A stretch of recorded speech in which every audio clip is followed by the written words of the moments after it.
ख्रिस्त आज आपण नेहम्या 5वा अध्याय वचन 1 ते 13 नेहम्या 5वा अध्याय वचन 1 ते 13 या वचनावरती मनन चिंतन करणार आहोत।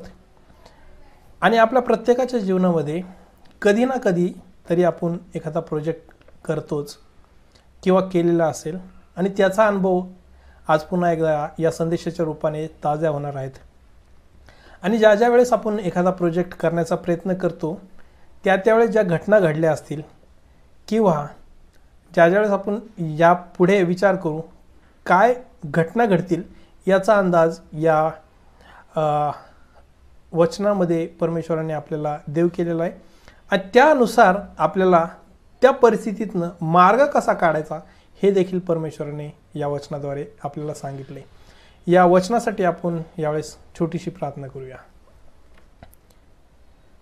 हे स्वर्गीय जिवंत परमेश्वरा, आज पुन्हा एकदा आम्ही तुझ्या चरणाजवळ आलेले असताना परमेश्वरा आम्हाला जीवनामध्ये जी आमच्या जीवनाची बांधणी करायची आहे ती कोणत्या प्रकारे आणि कशा प्रकारे करायची हे तू आम्हाला सांग आणि तू आम्हाला शिकव, जेणेकरून आमचं जीवन एक उत्तम बांधणीत आणि उत्तम प्रकारे तुझ्या सेवार्थ खर्च होईल। ही प्रार्थना येशू ख्रिस्ताच्या नावात मागतो म्हणून तू ऐक, आमेन। यावेळेस आपण पाहू शकतो की मागच्या अध्यायामध्ये नेहम्याला आणि त्यांच्या लोकांना, यहुदी लोकांना, हा जो रिबिल्डिंगचा पुनर्बांधणीचा जो भिंत जी पुनर्बांधणीचा प्रकल्प याच्यामध्ये अडथळे निर्माण करण्यात आले होते आणि ते अडथळे बाहेरच्या लोकांनी केले होते जेणेकरून हा प्रोजेक्ट थांबला जाईल, हा प्रोजेक्ट होऊ नये। आणि अनेक वेळा आपण देखील चर्चमध्ये एखादा प्रोजेक्ट घेतो, आपल्या घरामध्ये आपण ज्या अनेक वेळा प्रोजेक्ट घेतो, जसे की आपलं घर बांधणी असेल, मंदिर बांधणी असेल, अनेक वेळा असे प्रसंग आपण देखील अनुभवले असतील। कधी कधी बाजूवाले त्रास देतात, बांधकाम करू देत नाहीत, म्हणतात माझी जागा इथून आहे तिथून आहे, आणि कधी कधी अडथळे करतात की ही माझी जागा आहे तुमची जागा नाही, इथून करा तिथून करा, एवढी जागा सोडा तेवढी जागा सोडा। आणि बरेच वेळा त्यांच्या मनामध्ये असतं की हा प्रोजेक्ट होऊ नये, कारण की त्यांच्या मनामध्ये कदाचित जळण होत असते की हा मनुष्य एखादं घर बांधतोय, हे लोक चर्च बांधतात आहे, मंदिर बांधतात आहे, आणि ते न होऊ देण्यासाठी आमच्यापेक्षा चांगलं काहीतरी करतात हे न होऊ देण्यासाठी माणसं हा प्रोजेक्ट बंद पाडण्याचा प्रयत्न करतात। आणि तसाच प्रकार 4थ्या अध्यायामध्ये झाला, परंतु ती जी बाहेरची माणसं हा प्रोजेक्ट बंद करण्याचा प्रयत्न करत होते त्याला परमेश्वराने त्यांना हार दिली आणि नेहम्याला विजय दिला आणि ती लोक गप्प झाली आणि पुन्हा एकदा या भिंतीचं काम चालू झालं। आणि आता या 5व्या अध्यायामध्ये आपण ज्यावेळेस पाहतो तर आपल्याला असं पाहायला मिळतं की पुन्हा एकदा या भिंतीचं काम थांबलेलं आहे। आणि ज्या वेळेस कामं थांबतात त्याचे अनेक कारणं असतात, कारण की प्रोजेक्टला पैसा लागतो, प्रोजेक्टला माणसं लागतात आणि प्रोजेक्टला करण्यासाठी एकी लागते। आणि आपण जर पाहिलं तर हा जो प्रोजेक्ट होता या भिंतीच्या बाउंड्री वॉलच्या पुनर्बांधणीचा, हा राजाने स्पॉन्सर केलेला प्रोजेक्ट होता। राजा याच्यासाठी निधी पुरवत होता, राजा याच्यासाठी सामग्री पुरवत होता, राजा याच्यासाठी लागणाऱ्या सर्व वस्तू आणि माणसं पुरवत होता। त्यामुळे पैशाची कमतरता जेणे आहे म्हणून हा प्रोजेक्ट बंद होतोय असं नाही, मनुष्यबळ देखील या प्रोजेक्टसाठी राजाकडनंच पुरवलं गेलं होतं, त्यामुळे मनुष्यबळाची कमतरता आहे असं देखील नव्हतं। परंतु एका गोष्टीची कमतरता होती, ती म्हणजे एकी। आणि ज्या वेळेस आपण एकीमध्ये नसतो त्यावेळेस आपल्या जीवनातील प्रोजेक्ट देखील थांबले जातात। आणि अनेक वेळा थांबवणारी लोक आपलेच असतात।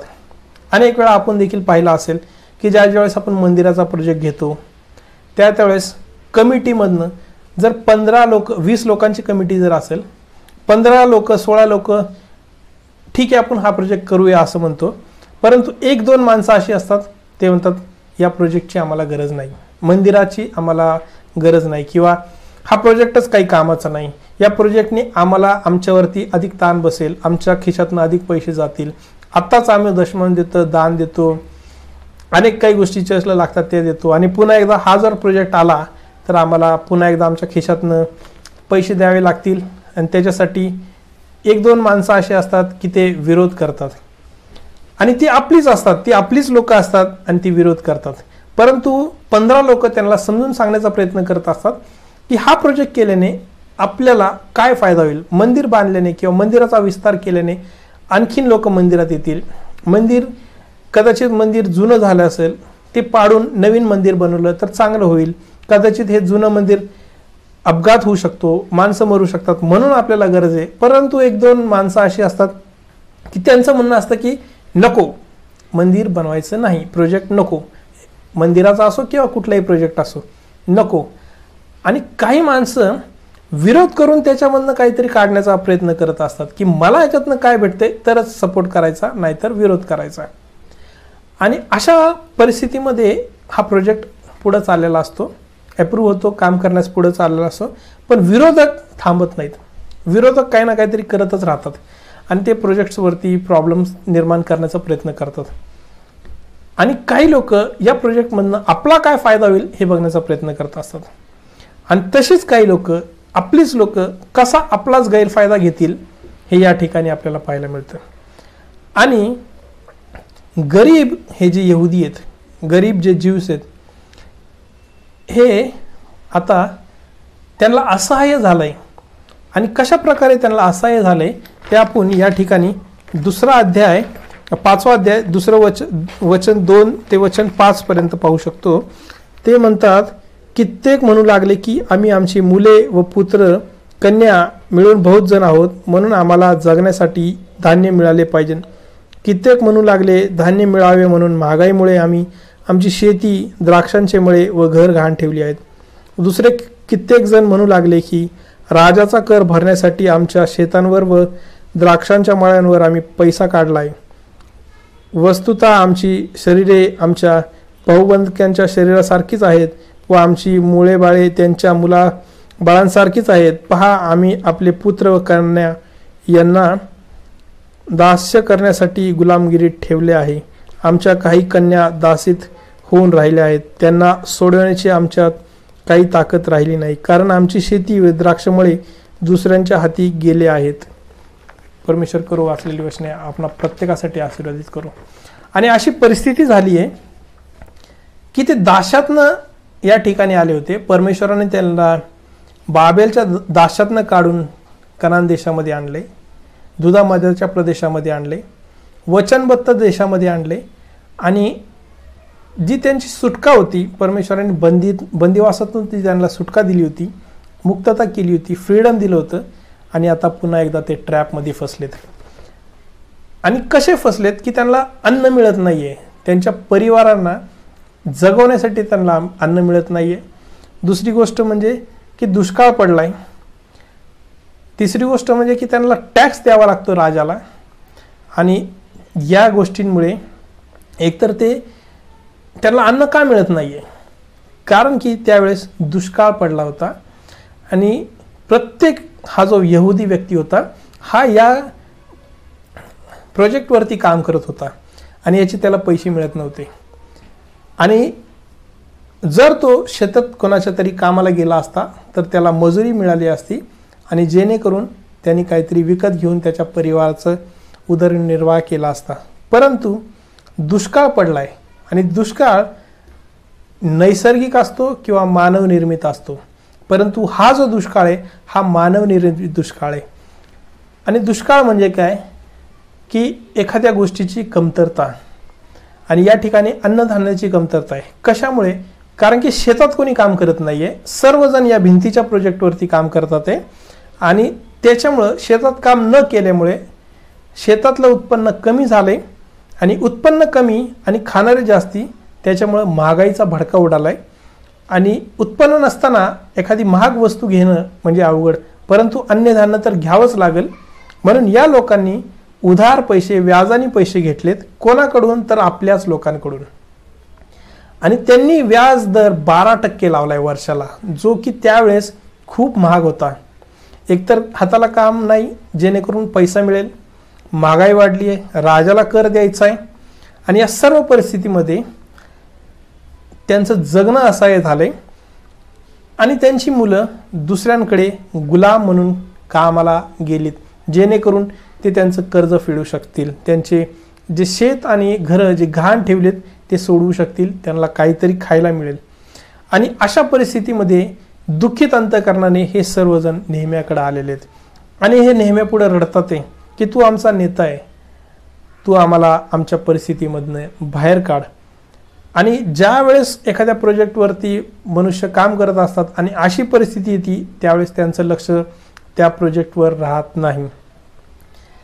आणि नेहम्या देखील एक उत्तम लीडर, नेता अशा प्रकारे त्यांना जवळ घेतो, त्यांना त्यांचं म्हणणं ऐकून घेतो, त्यांचं रडगाणं तो ऐकून घेतो. आणि आजच्या देखील जीवनामध्ये असे अनेक नेते आहेत, अधिकारी आहेत की जे आपल्या सहकाऱ्यांना जवळ घेत नाहीत.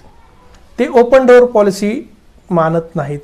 ते केबिनमध्ये दरवाजा लावून बसतात, ते घरामध्ये बंगल्यामध्ये बसतात, ते फोन उचलत नाहीत, ते कोणाला वेळ देत नाहीत आणि ते कोणाचं ऐकतही नाहीत.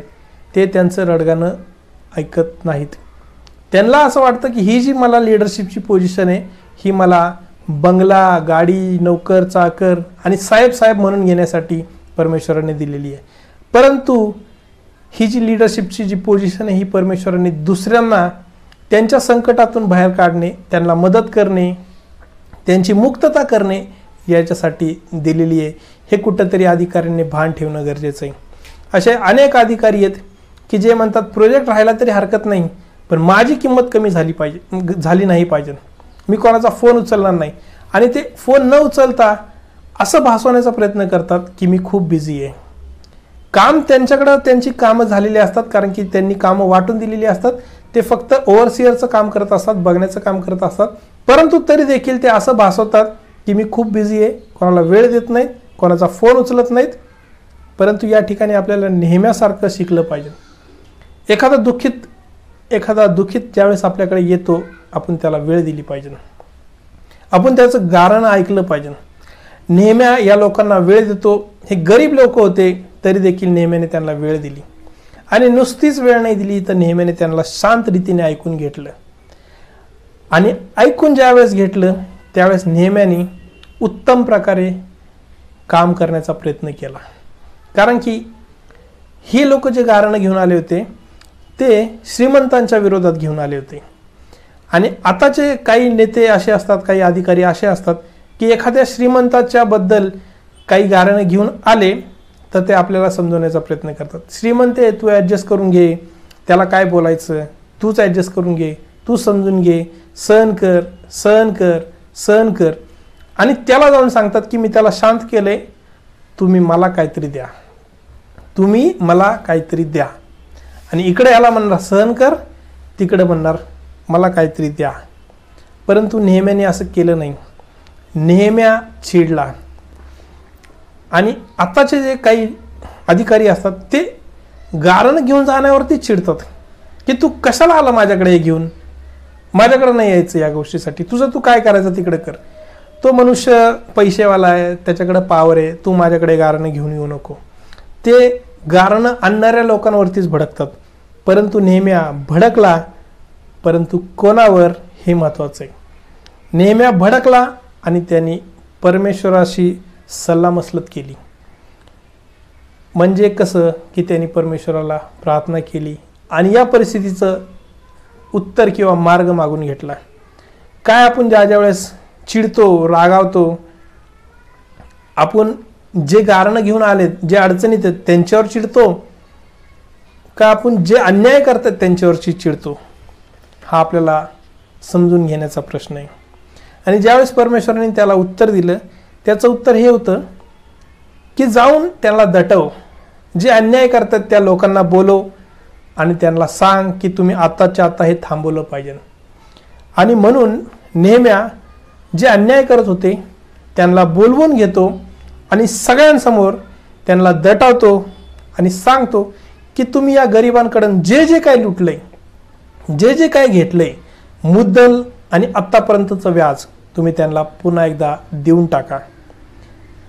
आणि तो त्याचा झगा झटकतो आणि सांगतो की जशी धूळ या झग्यावरनं लांब गेली, जर तुम्ही जे काही घेतलंय ते जर तुम्ही यांना परत केलं नाही तर परमेश्वर तुम्हाला या जागेतनं कित्येक मैल दूर, कित्येक कोस दूर झटकून टाकेल. आणि मनुष्याची जागा म्हणजे ओळख असती, आयडेंटिटी असती. आणि ही लोक एका काळी बंदिवान होते, आता मुक्ततेत आहेत. आणि पुन्हा एकदा जर परमेश्वराने यांना झुगारून टाकलं, ढकलून टाकलं, फेकून दिलं, तर पुन्हा एकदा ते बंदिवान होतील. आणि हे देखील त्यांना माहिती होतं, कारण की त्यांनी ते बंदिवासात असणं, जे दुःख असतं, जे क्लेश असतात ते त्यांनी भोगले होते. आणि पुन्हा एकदा त्यांना बंदिवासात जाणं परवडणारं नव्हतं. म्हणून त्यांनी कबूल केलं की होय नेहम्या, जे काय घेतलंय व्याजासकट, मुद्दलसकट आम्ही यांना देऊन टाकू. आणि नेहम्या याजकाला बोलवून त्यांच्याकडनं एक शपथ वाहून घेतो की तुम्ही जे बोललाय ते तुम्ही करणार, नाही तर परमेश्वर तुम्हाला लांब फेकून देणार. आणि ते म्हणतात होय, आम्ही शपथ वाहून सांगतो की आम्ही जे काय घेतले मुद्दल व्याज आम्ही पुन्हा एकदा परत करू. कारण की लूक 4:16-20 मध्ये म्हटले की परमेश्वर बंदिवानाला सोडवास आला आहे.